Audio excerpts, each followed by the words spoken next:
மனசாட்சி அடகு வச்சுட்டு ஒரு தயாரிப்பாளர் தெரிஞ்சே ஒரு குழிக்குள்ள கொண்டு போய் தள்ளுறோமா அப்படின்னா ஆமா தள்ளுறோம். அது யாரு பொழைக்கிறதுக்கு? இங்க இருக்கிற 120 டெக்னீஷியனும் பொழைச்சிட்டு போயிடுவாங்க. இவங்க யாரும் சம்பளம் வாங்க வேலை பார்க்க போறது இல்லை. டெக்னீஷியன் சவுண்ட் இன்ஜினியர்ல இருந்து ப்ரொடக்ஷன் வரைக்கும் எல்லாரும் காசை கொடுத்தா தான் வேலை. ஆனா அது எல்லாத்தையும் ஒரு ப்ரொடியூசர் திரும்ப வரும்ன்ற கனவுல கொண்டு வந்து போடும்போது எல்லாம் வாங்கிட்டு முடிச்சுட்டு நன்றி சார் போயிடும். அந்த படத்தை வச்சுட்டு ஒரு ப்ரொடியூசர் தனியா நிக்கிறாரு. இதை எங்கே கொண்டு ரிலீஸ் பண்றது? எத்தனை ஷோ கொடுப்பாங்க? எத்தனை தியேட்டர் கொடுப்பாங்க? எப்ப சொல்லுவாங்க ஷோ இதுன்னு? என்னமே தெரியாது. அப்ப இதுக்கெல்லாம் காரணம் என்னன்னா, ஒழுங்குபடுத்தப்படாத சினிமாவிற்குள் நிறைய பேர் முண்டி அடிச்சு ஓடிட்டு இருக்கோம். டெய்லி நம்ம டிராபிக்ல போற மாதிரி எல்லாரும் என்ன இவ்வளவு டிராபிக் நம்ம கேட்போம் போகும்போது. ஆனா நம்மள அந்த டிராபிக்ல இருக்கும். அது மாதிரி தான் சினிமா தயாரிப்பு இன்னைக்கு டிராபிக்குள்ள மாட்டிக்கிட்டவங்க மாதிரி எங்க போய் எந்த சிக்னல் என்னன்னு எப்படி திரும்பி எப்படி கொண்டு போய் மக்கள்கிட்ட சேர்ப்போம்ன்றத தெரியாத ஒரு புதிர் இருக்கும்போது இந்த புதிர் விடுவிக்கிறது ரொம்ப சிம்பிள். ஒரு கட்டுப்பாடு, ஒரு ஒழுங்கு, எல்லாரும் பிழைக்கணும்ன்ற ஒரு நல்ல சிந்தனை எல்லாருக்கும் வேணும். அதை தயாரிப்பாளர்கள் ஒன்றுபடுத்த முடியலையா? தயாரிப்பாளர் சங்கம் அதை முயற்சி பண்ணணும். தயாரிப்பாளர் சங்கத்தில் வந்தவொன்னா ப்ரொடியூசருக்கு ஒரு பணத்தை கட்டி 1 லட்ச ரூபாய் எவ்வளோ சார்? 1 லட்ச ரூபா கட்டி மெம்பர்ஷிப் போடுறோம். என்ன கேரண்டி? நான் ஏன் இந்த 1 லட்ச ரூபா கட்டணும்?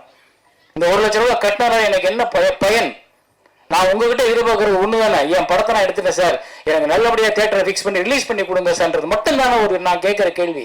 எனக்கு நீங்கள் கொடுக்க பொங்கல் காசு தேவையில்லை, நீங்கள் கொடுக்குற கூட்டம் போட ஒவ்வொரு விஷயம் எனக்கு தேவையில்லை. எல்லாரும் கூட்டம் அட்டன் பண்ண முடியாது. நீங்கள் பாதுகாப்பாக ஒன்றை வச்சு அதில் தலைவர், செயலாளர், பொருளாளர்னு உட்காந்துருக்கீங்க. அப்போ நீங்கள் இதை சிரத்தையோட அடுத்து எந்த கட்டத்துக்கு கொண்டு போகணும்? சரி, தயாரிப்பாளர்கள் சொன்னால் தியேட்டருக்காரங்க கேட்கல.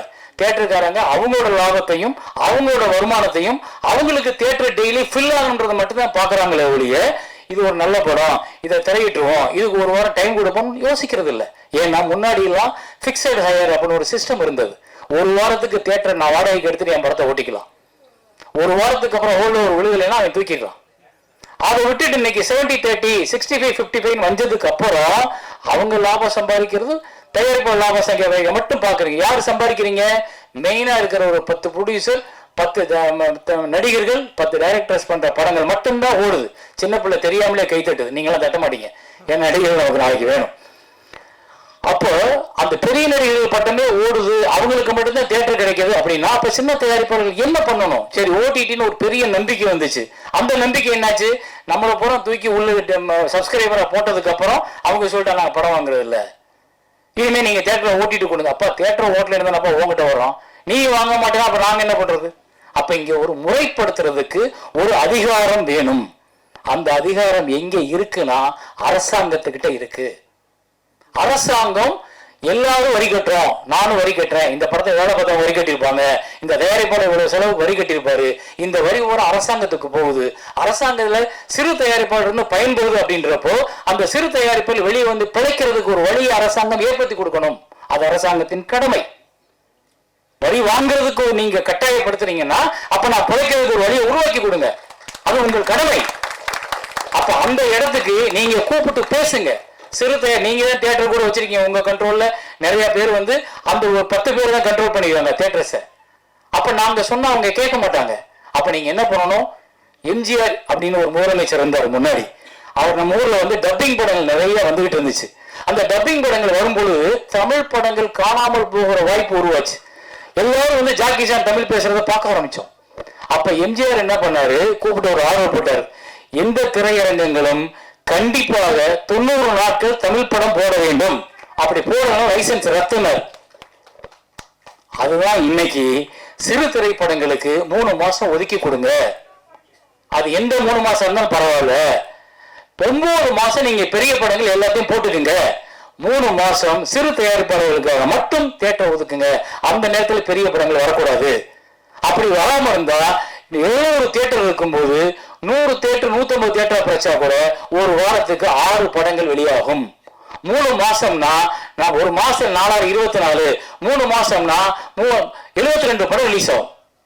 72 ப்ரொடியூசர் வாழ்வாங்க. அப்ப இந்த திட்டத்தை யார் போடுறது? அப்ப இந்த திட்டத்துக்கு யார் முன்னாடி போய் கேட்கறது? நான் மட்டும் போய் கேட்டோம்னா நான் ஒரு அரசாங்கத்துக்கு எதிரான ஆவேன். ஆனா என் கூட்டமா போய் நம்ம கேட்டோம்னா அரசாங்கத்துக்கான பிரச்சனையா அது மாறும். அப்ப அவங்க ஒரு வாரம் போட்டுக்குங்க, ஒரு தயாரிப்பாளர் ஒரு வாரத்துக்கு நீங்க கூலி கட்டுங்க, தேட்டருக்காரங்க நஷ்டப்பட வேண்டாம், நீங்க ஒரு வாரத்துக்கு என்ன கூலியோ வாங்கிக்கிறீங்க அப்படின்னு சொல்லும் பொழுது தேட்டருக்காரத்துக்கு நஷ்டம் இல்லை, அரசாங்கத்துக்கு நஷ்டம் இல்லை, தயாரிப்பாளர்கள் 72 படத்தை ரிலீஸ் பண்ணிட முடியும். இந்த திட்டத்தை பேசுறதுக்கு யாருக்கு தெரியாம தனஞ்சருக்கு நல்லா தெரியும் இந்த மாதிரி ஸ்கீம் நல்லா இருக்குன்னு. ஆனா யார் போய் பேசுறது? அப்ப நான் பகச்சுக்கிறோம்ன்ற பயம் எதுக்கு? நான் ஏன் ஊர்ல நான் பொழைக்கிறதுக்கு நான் வரியை கட்டிட்டு நான் உனக்காக கஷ்டப்பட்டு அரசாங்கம் நல்லா இருக்கணும்னு என் வரியை பூரா கட்டி விட்டு நான் பொழைக்கிறதுக்கு முடியல உங்ககிட்ட கேட்கறதுக்கு நான் ஏன் யோசிக்கணும்? யோசிக்க கூடாது. நான் இங்க இதை பேசுறது கூட இது எப்போவாவது ஒரு பக்கம் அரசாங்கத்துக்கு அதுல விழுவும். அரசாங்கம் என்ன பண்ணும்? தயாரிப்பாளர் சங்கத்தை கூப்பிட்டு சேரன் படி பேசினாராமே அது என்ன கருத்து, வாங்க உட்காந்து பேசணும் கூப்பிட்டுச்சுன்னா நான் இந்த மேடை என்னை கலந்துகிட்டதுக்கு எனக்கு பிரயோஜனம் உண்டு. தேங்க்யூ.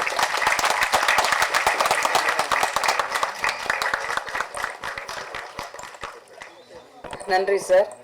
சேரன் சாரோடைய கருத்துக்களை அரசாங்கத்துக்கு எடுத்துட்டு போக வேண்டிய பொறுப்பும் கடமையும் டிவியில இருக்கவங்களுக்கு உண்டு. அடுத்ததாக நான் பேச அழைக்கும் முகங்களை தெரிய வைத்தது தமிழ் சினிமாவில் சொல்லி மாலா ஞாபகங்கள் நட்பெனும் நினைவு பூக்களோடு இயக்குனர் சேரன் அவர்களை உங்கள் முன் பேச அழைக்கிறோம்.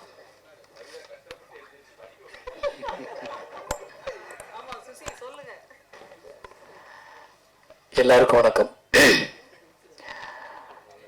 தயாரிப்பாளர் திருப்பூர் அப்படின்னு சொன்ன உடனே எனக்கு நிறைய ஃபிளாஷ்பேக். திருப்பூர் ப்ரொடியூசர்ஸ்னு ஒரு டைட்டில் கொடுத்து என் படம் பண்ண சொன்னால் நான் படம் பண்ணிடுவேன். அவ்வளோ ப்ரொடியூசர்ஸ் நான் பார்த்துருக்கேன் திருப்பூரில். ஆனால் யாருமே ஒருபடியாக படம் பண்ணல. நீங்கள் ஃபஸ்ட்டு வந்து இந்த படத்தை பண்ணி கொண்டு வந்து நிப்பாட்டி அதை ரிலீஸ் பண்ண போறீங்கன்றதுக்கு உங்களுக்கு வாழ்த்துக்கள். எனக்கு நிறைய பேர் வேறு வேறு விஷயங்களுக்காக சினிமாவுக்கு வந்தவங்களா இருந்தாங்க. நீங்கள் மட்டும் சினிமாவை நோக்கி வந்தவங்களா இருந்திருக்கீங்க. எனக்கு சந்தோஷமாக இருக்குது. அது உங்கள் குடும்பத்தோடு உட்காந்துருக்கீங்க. அந்த குடும்பம் உங்களை நம்பி இந்த திரையுலகத்துக்குள்ள அனுமதிச்சிருக்காங்க. ஸோ அந்த அனுமதிச்சதுக்கு நீங்கள் அவங்களுக்கான கொடுக்குற பரிசுன்றது இந்த திரைப்படத்தோட வெற்றிகளாக இருக்கணும் கண்டிப்பாக. ஸோ அதை நான் விரும்புகிறேன். என்ன உங்களுக்கு 2 மகள்கள், நான் உள்ளே உட்காந்து பேசியிருந்தேன். எனக்கு 2 மகள்கள். கிட்டத்தட்ட நம்ம சின்சியராக தான் இருப்போம். ஏன்னா நம்ம பொண்டாட்டிக்கு பதில் சொல்கிறோம் இல்லையா, மனைவிக்கு குழந்தைங்களுக்கு பதில் சொல்லணும் இல்லையா, பாப்பா கேட்கும் அப்புறம் உங்களை. ஸோ ஃபஸ்ட்டு உங்களுக்கு கங்க்ராட்ஸ், நீங்கள் நல்லா பண்ணுங்க. தம்பி இந்த ஃபோனை ஆஃப் பண்ணுங்க தம்பி. அப்புறம் அந்த படத்தோட ஃபர்ஸ்ட் இம்ப்ரெஷன், இந்த படம் நல்லா இருக்கும் போல இருக்கே அப்படின்னு நம்ம யோசிக்கிறதுக்கு முதல் காரணமாக இருக்குது அந்த டைட்டில் டிசைன். அது யார் பண்ணாங்கன்னு தெரியல. அந்த தம்பிக்கு என்னோட வாழ்த்துக்கள். ரொம்ப அழகா ரொம்ப பிரமாதமாக டிசைன் பண்ணியிருக்காரு. 4th ஃப்ளோர் அப்படின்ற ஒரு சாதாரண பேர் தான் அது. First floor, second floor, third floor, 4th floor, 10 எல்லா இடத்துலையும் இந்த வார்த்தைகள் இருக்கும். ஆனால் அந்த 4th ஃப்ளோர்ன்ற வார்த்தைக்கு ஒரு கம்பீரத்தையும் ஒரு டிசைனையும் கொடுத்தது வந்து ரொம்ப அழகாக இருக்குது. அதில் தெரியுது இந்த படத்தோட அட்ராக்ஷன், வெற்றி எல்லாமே. ஏன்னா எல்லாம் இந்த 4th ஃப்ளோர் ட்ரெய்லர் பார்க்கும்போது இந்த படத்தை பார்க்கணும்னு தோணும். இன்னைக்கு நிறைய பேருக்கு வந்து இந்த த்ரில்லர் கைண்ட் ஆஃப் ஃபிலிம் இந்த மாதிரியான ஜேர்னர் தான் ஒர்க் அவுட் ஆகுது. அதை வந்து ரொம்ப அழகாகவே அவங்க ஃபோட்டோகிராஃபியாகவும் சரி, ஆர்டிஸ்ட் செலெக்ஷன்லையும் சரி, ஷார்ட் டிவிஷன்லையும் சரி கொடுத்துருக்க விதத்தில் வந்து ஏதோ ஒரு நம்பிக்கை இன்னைக்கு உள்ள அடுத்த ஜென்ரேஷனுக்கு வந்து இந்த படம் பிடிச்சிரும் அப்படின்ற ஒரு நம்பிக்கை ஏற்படுத்துது. ஸோ அதனால் இந்த காம்பினேஷன் அடுத்த படம் பண்ணுறதுக்கு தயாராக இருங்க. ஏன்னா உங்கள் காம்பினேஷன் எல்லாமே நல்லா ஒர்க் அவுட் ஆகிருக்கு. ஃபோட்டோகிராஃபிலேருந்து, எடிட்டர்லேருந்து, மியூசிக்லேருந்து எல்லாமே ரொம்ப மியூசிக் ரொம்ப நல்லா இருக்குது பிரதர். ரொம்ப அழகாக பண்ணியிருக்கீங்க. அந்த வார்த்தைகள் எழுதின கவிஞர் ரொம்ப நல்லா இருக்கு. உங்களுக்கு எதிர்காலம் இருக்குது. நீங்கள் நம்பிக்கையோடு இருங்க, பயப்படாதீங்க, தைரியம் வந்துருச்சுங்க. நான் தான் கவிஞர் இல்லைங்க. கவிஞனுக்கு ஒரு திமிரு இருக்கணும்ல, அது இருக்கலாம், தப்பு கிடையாது. அந்த அளவுக்கு நல்ல வார்த்தைகள் இருக்கு உங்ககிட்ட. எனக்கு ரொம்ப பிடிச்சிச்சு. டிசைன் பண்ணவங்க நல்லா பண்ணியிருக்காங்க. அண்ட் எடிட்டர் யார் இங்கே இருக்காங்களா? சுதர்ஷன், ராம் சுதர்ஷன். ஓ அந்த இதுக்கிட்ட ஜெமினியில் இருப்பார் அவர். ஓகே ஓகே சூப்பர், நல்லா பண்ணியிருக்காரு எடிட்டர். அண்டு ஆரி வந்து எனக்கு நண்பர், அப்புறம் என்னோட ஸ்டூடெண்ட்டு, அப்புறம் என் படத்தில் ஹீரோவும் நடித்தவர், அப்புறம் இப்போ நான் எடுத்த ஜேர்னியில் என்னோட ட்ராவல் பண்ணவர் நடித்தவர், அதை தாண்டி என்னோட உறவினர், அதை தாண்டி வந்து எங்கள் ஊருக்காரர், மதுரைக்காரரு. ஸோ இப்படி எல்லா இடத்துலையும் எங்களுக்கு நெருக்கம் இருக்குது. எங்கள் குடும்பத்தோட எல்லாருக்கும் தெரிஞ்ச ஒரு நண்பராக தான் நான் அவர் கூட நான் இங்கே வந்திருக்கேன். ஏன்னா அவரோட முயற்சி, அவருடைய ரொம்ப அதாவது இங்கே வந்து பின்புலத்தில் ஆளை வச்சுக்கிட்டு வர்றவங்க நிறைய பேர். ஆனால் பின்புலத்தில் இல்லாமல் ஓடி வந்து ஒருத்தன் ஜெயிக்கிறாங்களே, அவனுக்கு இருக்க வேல்யூ தனிதான் என்னவா இருந்தாலும். ஏன்னா பின்புலத்தில் எங்கள் அப்பா டைரக்டரு, இல்லை எங்கள் அப்பா வந்து ரைட்டரு, இல்லை எங்கள் அப்பா ப்ரொடியூசர்னு ஒருத்தர் வராமல் எனக்கு யாரையுமே சினிமாவில் தெரியாதுங்க, சினிமா தெரியும் அப்படின்னு வந்ததில் நான் ஒரு ஆள், அவர் ஒரு ஆள். ஸோ எங்களுக்கெல்லாம் அந்த வெற்றி தான் எங்களையே இன்னைக்கு வரைக்கும் உயிர்ப்போட வச்சிருக்கு. அப்படின்னா நாங்களா வந்து நாங்களா போராடி நாங்களா ஜெயிச்சு நாங்களா அந்த இடத்துல உட்காந்துருக்கோம். எங்களுக்கு யாரும் பின்னாடி சப்போர்ட் பண்ணி நீ போகிறேன்னு எங்களுக்காக 10 படம் எடுக்கல. ஒவ்வொரு படத்துக்கும் சுசீந்திரனுக்கும் அதே மாதிரி தான், அவருக்கு இதே மாதிரியான இப்படி வந்தவங்க பாருங்க. தொடர்ந்து இண்டஸ்ட்ரியில படம் பண்ணிக்கிட்டே இருப்போம். ஏதோ ஒரு ரூபத்துல ஏதோ ஒரு இடத்துல நாங்க எங்களுடைய படங்கள் மூலமா உங்ககிட்ட பேசிக்கிட்டே இருப்போம். அப்படி ஒரு ஆளா நான் ஆரியை பார்க்கிறேன். எனக்கு ஆரிய வந்து முதல் படம் நான் ஆடும் கூத்து அப்படின்னு ஒரு படம் பண்ணும்போது அந்த படத்துல டிவி சந்திரன் டைரக்டர் அவர் வந்து என்கிட்ட கேட்டார், எனக்கு இந்த கேரக்டர் பண்ணுறதுக்கு ஒரு நல்ல முகம் வேணும், ஒரு நல்ல பையன் வேணும் அப்படின்னு கேட்கும்போது எனக்கு ஒரு ஆட்டோகிராஃபில் நடிக்க வந்தவரை நான் கூப்பிட்டு எனக்கு ஃபிசிக்கல் ட்ரெயினரை வாங்க, நான் ஒரு 72 கிலோ 76 கிலோ இருந்தேன். அப்போ அதை வந்து எனக்கு ஷூட்டிங் போகிறதுக்கு இன்னும் 10 நாள் 15 நாள் தான் இருக்குது, எனக்கு 12-13 கிலோ குறைக்கலாம் ஆறினேன். சார் 15 நாளில் 13 கிலோவா எப்படி குறைக்கிறதுன்னு. ஆனால் குறைச்சோம், தவம் மாதிரி குறைச்சோம். ஏன்னா அவர் என்னை வந்து சக்கையாக புழிஞ்சிருவார். ஸோ ஒரு ஒர்க்கில் உள்ள டெடிக்கேஷன் எனக்கு நான் அன்னைக்கு பார்த்தேன். ஸோ இந்த பையன் வந்து இந்த டைரக்டரை காக்கா பிடிச்சிக்கிட்டா பின்னாடியே இருக்கலாம், நாளைக்கு ஒரு படம் பண்ணிடலாம்னு நினைக்காம நம்ம நடிக்க தான் போனோம். ஆனால் ஒரு டைரக்டர் என்னை மாற்றுன்னு சொல்லி கொடுக்குறாரு. அந்த வேலையில் நான் சின்சியராக இருக்கணும்னு அதுக்காக சார்ட்டு போட்டு கிட்டத்தட்ட ஒரு 15-20 நாளில் 13 கிலோ குறைச்சோம். எனக்கு அது ஆச்சரியமாக இருந்தது. இன்னைக்கு யாருமே குறைக்க முடியாது, எப்படின்னே குறைக்க முடியாது. அது வந்து என்னன்னா அந்த ஆட்டோகிராஃப் சக்சஸ்ல அது ஒரு பார்ட். அது அந்த படம் சக்சஸ் ஆகணும்ன்றதுக்காக நடந்த ஒரு அதிசயம். அன்னைக்கு நான் 65 கிலோ குறைஞ்சது, இன்னைக்கு நான் அதுக்கப்புறம் கூடவே இல்லை, அதே வெயிட் அப்படியே மெயின்டைன் பண்ணிட்டே இருக்கேன். அதுக்கு காரணம் நீங்க தான். அந்த டெடிக்கேஷன் ஏதாச்சு அவரை வந்து நான் ஆடும் கூத்து பண்ணும்போது ஆடும் கூத்துல சரி ஆரியை அறிமுகப்படுத்தலாம். அவர் கூட டிவி சந்திரன் பெரிய டைரக்டர், அவர் மலையாளத்தில் நேஷனல் அவார்டு வாங்கின பெரிய டைரக்டர். அவர் மீரா ஜாஸ்மினுக்குலாம் நேஷனல் அவார்டு வாங்கி கொடுத்துருக்காரு. அவர் தான் அந்த ஆடும் கூத்து படத்தை எடுத்தார். அப்போ பாதியில் அவங்க படம் முடியாமல் போகும்போது நான் எடுத்தேன். ஆனால் அதுக்கு முன்னாடியே நான் அவரை வந்து நடிகரை அறிமுகப்படுத்தணும். ஆனால் அது ஒரு பெரிய வாய்ப்பை தேடி கொடுத்துடல, அது ஒரு பெரிய அங்கீகாரத்தை கொடுத்துடல. ஆரி நல்லா நடிச்சிருக்காரு, ஆரி வந்து நல்ல நடிகர்னு உடனே 10 பேர் தேடி போயிடல. அப்போ நமக்கு ஒரு தளர்ச்சியும் நமக்கு ஒரு தோல்வியை பற்றிய பயமும் நமக்கு வந்து ஒரு எதிர்காலம் பற்றிய பயமும் வரும். அந்த பயத்தை ஓவர் கம் பண்ணி ஒவ்வொருத்தரும் வந்து தன் முதல் தோல்வியை ஒரு மனிதன் கடந்துட்டான்னா எத்தனை தோல்வியும் கடக்கிறதுக்கான கம்பீரம் தைரியம் அவனுக்கு வந்துடும். அந்த முதல் தோல்வியை கடந்தவன் தான் ஆரி. அந்த முதல் தோல்வியை கடந்ததுனாலதான் இன்னைக்கு அவர் தொடராமல் அடுத்து அடுத்து அடுத்து அடுத்துன்னு பண்ணும்பொழுது இப்ப இந்த படத்துல பார்த்தா ஆக்சுவலி தனஞ்சயன் சார் சொன்னது ரொம்ப உண்மை. அவ்வளவு பெர்ஃபெக்டா உள்ளுக்குள்ள உட்கார்ந்துருக்காரு. ஸோ இது இன்னி தொடர்ந்து அவருக்கு நிறைய படங்களை உருவாக்கும், நிறைய படங்களை கொண்டு வரும். தனியா நீங்க நிக்கிறதுக்கான ஒரு வாய்ப்புகளை இன்னும் நிறைய உருவாக்கும் இந்த சினிமா. ஆனா நீங்க இந்த சினிமாவுக்கு உண்மையா இருங்க, அவ்வளவுதான். இந்த சினிமாவுக்கு உண்மையா இருந்தோம்னா போதும். ஸோ இதுதான் எனக்கு நான் உங்களுக்கு கொடுக்குற அட்வைஸ்ன்றது.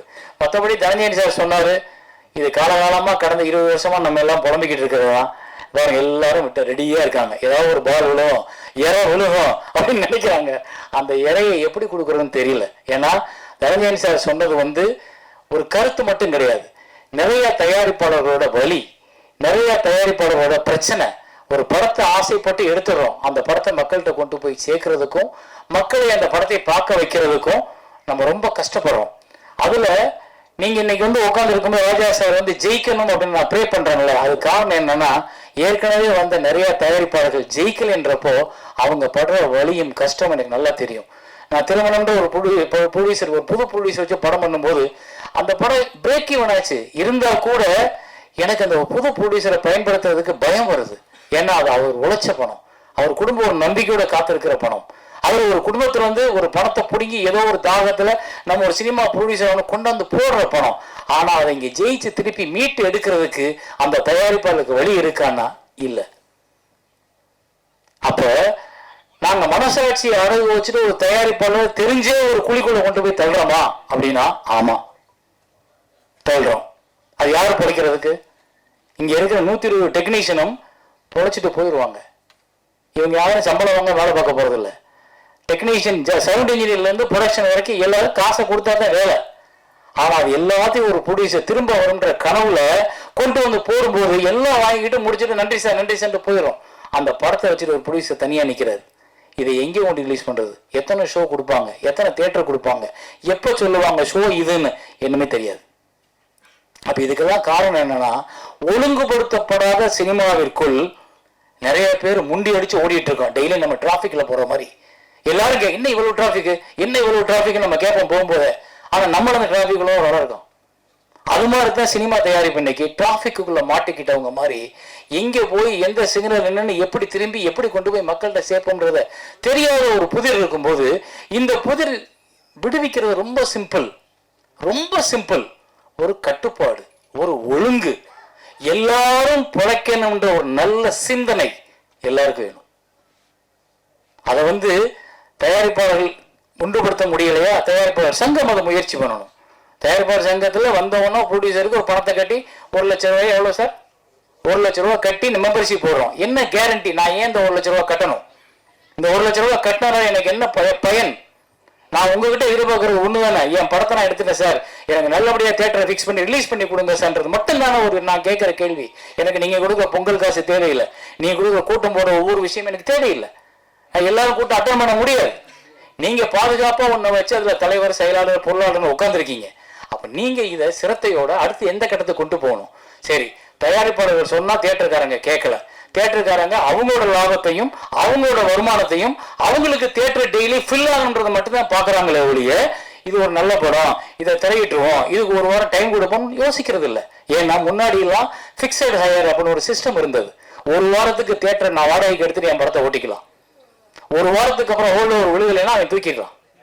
அதை விட்டுட்டு இன்னைக்கு 70-30, 65-55 வந்ததுக்கு அப்புறம் அவங்க லாபம் சம்பாதிக்கிறது தயாரிப்பாளர் லாபம் சம்பாதிக்க மட்டும் பாக்குறீங்க. யாரு சம்பாதிக்கிறீங்க?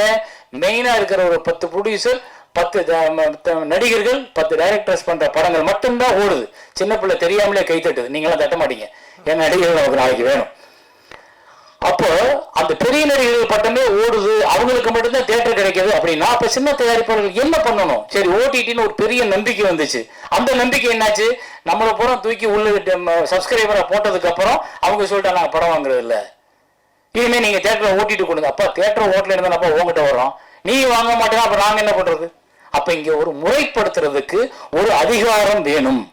அந்த அதிகாரம் எங்க இருக்குன்னா அரசாங்கத்துக்கிட்ட இருக்கு. அரசாங்கம் எல்லாரும் வரி கட்டுறோம், நானும் வரி கட்டுறேன், இந்த படத்தை வேலை பார்த்தா வரி கட்டியிருப்பாங்க, இந்த தயாரிப்பாளர் இவ்வளவு செலவு வரி கட்டியிருப்பாரு, இந்த வரி ஒரு அரசாங்கத்துக்கு போகுது. அரசாங்கத்துல சிறு தயாரிப்பாளர் பயன்படுது அப்படின்றப்போ அந்த சிறு தயாரிப்பாளர் வெளியே வந்து பிழைக்கிறதுக்கு ஒரு வழியை அரசாங்கம் ஏற்படுத்தி கொடுக்கணும். அது அரசாங்கத்தின் கடமை. வரி வாங்குறதுக்கு நீங்க கட்டாயப்படுத்துறீங்கன்னா அப்ப நான் பிழைக்கிறதுக்கு ஒரு வழியை உருவாக்கி கொடுங்க, அது உங்கள் கடமை. அப்ப அந்த இடத்துக்கு நீங்க கூப்பிட்டு பேசுங்க. சிறுத்தை நீங்க தான் தியேட்டர் கூட வச்சிருக்கீங்க உங்க கண்ட்ரோல்ல, நிறைய பேர் அந்த ஒரு 10 பேர் தான் கண்ட்ரோல் பண்ணிக்கிறாங்க தியேட்டர்ஸை. அப்ப நாங்க சொன்னா அவங்க கேட்க மாட்டாங்க. அப்ப நீங்க என்ன பண்ணணும்? எம்ஜிஆர் அப்படின்னு ஒரு முதலமைச்சர் இருந்தார் முன்னாடி, அவர் நம்ம ஊர்ல டப்பிங் படங்கள் நிறைய வந்துகிட்டு இருந்துச்சு. அந்த டப்பிங் படங்கள் வரும்பொழுது தமிழ் படங்கள் காணாமல் போகிற வாய்ப்பு உருவாச்சு. எல்லாரும் ஜாக்கி சான் தமிழ் பேசுறத பார்க்க ஆரம்பிச்சோம். அப்ப எம்ஜிஆர் என்ன பண்ணாரு? கூப்பிட்டு ஒரு ஆர்வம் போட்டார், எந்த திரையரங்கங்களும் கண்டிப்பாக 90 நாட்கள் தமிழ் படம் போட வேண்டும், அப்படி போடணும் லைசன்ஸ் ரத்துனர். அதுதான் இன்னைக்கு சிறு திரைப்படங்களுக்கு 3 மாசம் ஒதுக்கி கொடுங்க. அது எந்த 3 மாசம் இருந்தாலும் பரவாயில்ல, 9 மாசம் நீங்க பெரிய படங்கள் எல்லாத்தையும் போட்டுக்குங்க, 3 மாசம் சிறு தயாரிப்பாளர்களுக்காக மட்டும் தியேட்டர் ஒதுக்குங்க. அந்த நேரத்தில் பெரிய படங்கள் வரக்கூடாது. அப்படி வராம இருந்தா 700 தியேட்டர் இருக்கும்போது 100 தியேட்டர் 150 தியேட்டர் பிரச்சா கூட ஒரு வாரத்துக்கு 6 படங்கள் வெளியாகும். 3 மாசம்னா நான் ஒரு மாசம் 424, 3 மாசம்னா 72 படம் ரிலீஸ் ஆகும். 72 ப்ரொடியூசர் வாழ்வாங்க.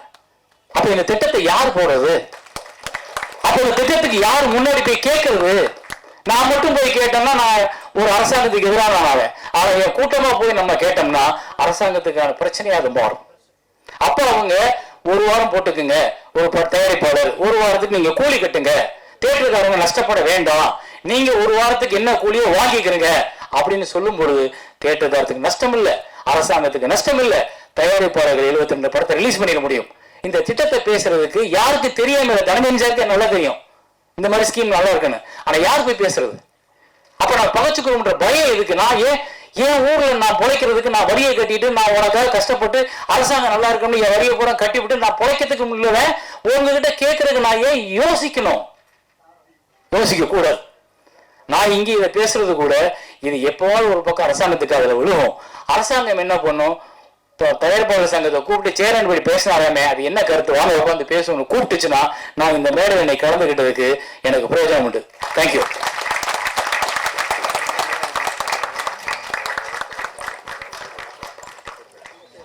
நன்றி சார்.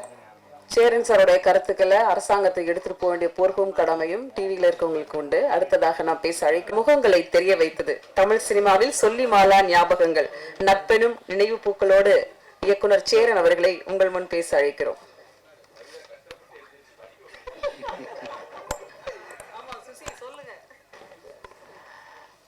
எல்லாருக்கும் வணக்கம்.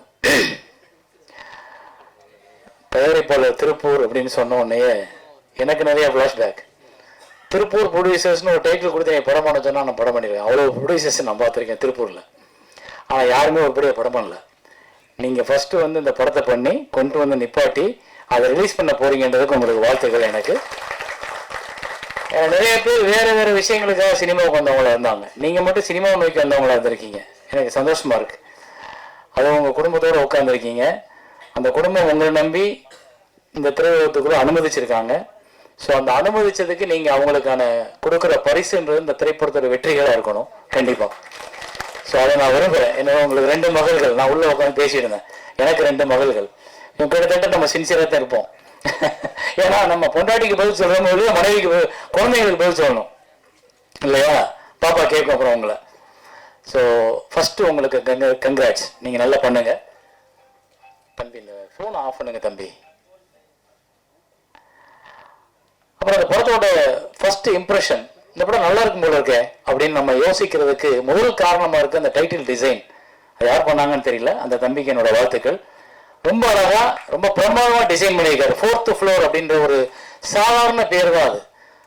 1st floor, 2nd floor, 3rd floor, 4th floor, 10,000 எல்லா இடத்துலையும் இந்த வார்த்தைகள் இருக்கும். ஆனால் அந்த 4th floorன்ற வார்த்தைக்கு ஒரு கம்பீரத்தையும் ஒரு டிசைனையும் கொடுத்தது வந்து ரொம்ப அழகா இருக்கு. அதில் தெரியுது இந்த படத்தோட அட்ராக்ஷன், வெற்றி எல்லாமே. ஏன்னா எல்லாம் இந்த 4th floor ட்ரெய்லர் பார்க்கும்போது இந்த படத்தை பார்க்கணும்னு தோணும்.